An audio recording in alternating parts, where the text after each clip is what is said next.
I will always remember the day you kissed my lips. Assalamualaikum warahmatullahi wabarakatuh. Perkenalkan, nama saya Melia Fitriana, MKM 2019 464051129. Saya dari Prodi PGSD 7B Universitas Muhammadiyah Pringseu. Baiklah, di sini saya akan menjelaskan sedikit mengenai merencanakan artikel ilmiah. Dalam merencanakan artikel ilmiah, yang pertama kita tuh harus memiliki gambaran seperti apa sih penelitian yang akan kita lakukan. Kemudian setelah itu kita mencari bahan-bahan. Intinya kita mencari bahan-bahan, lalu kita mempertimbangkan apa yang akan kita pilih. Dalam menentukan topik penelitian, makanya kita perlu menggali beberapa ide-ide yang baik dari pengetahuan kita sendiri, atau kita mencari dari literatur yang lain, dari informasi-informasi yang ada di internet, ataupun dari artikel-artikel ilmiah penelitian orang lain.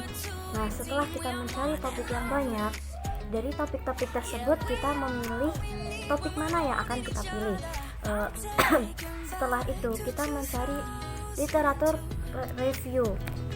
Nah, dalam literatur review ini kita mencari literatur mengenai topik apa yang kita pilih.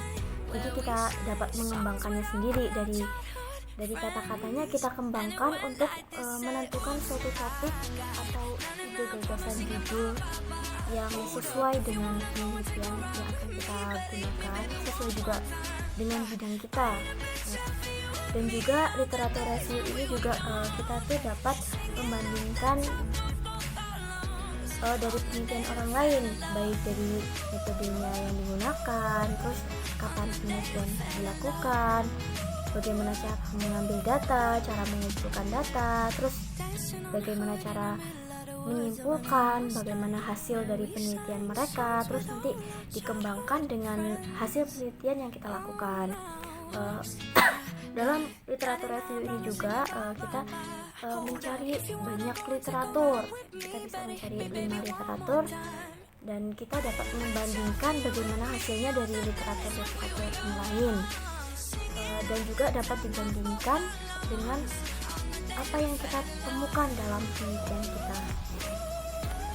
Tentunya dalam setiap penelitian, baik walaupun penelitian orang lain sama judulnya dengan penelitian kita, belum tentu hasil yang didapatkan itu akan sama, karena pasti akan berbeda setiap penelitian yang dilakukan oleh orang lain.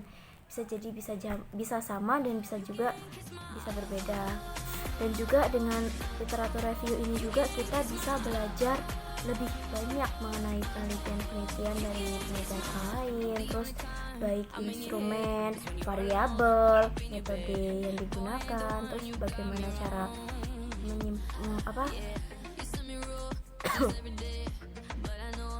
terus bagaimana hasil yang ditemukan oleh penelitian orang lain tersebut. Lalu setelah itu kita membangun outline. Nah, membangun outline itu berarti membangun kerangka pikiran. Kita bisa membangun daftar isi. Kita menentukan judul-judul besar apa sih yang kita pilih dalam penelitian kita gitu.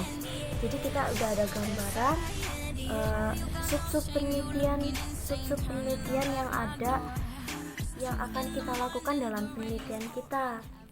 Intinya gambaran dalam melakukan penelitian.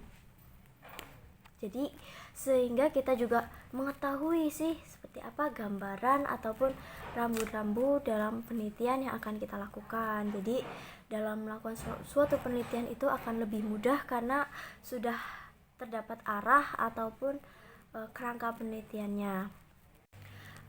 Mungkin itu saja yang dapat saya jelaskan. Semoga bermanfaat. Terima kasih. Wassalamualaikum warahmatullahi wabarakatuh.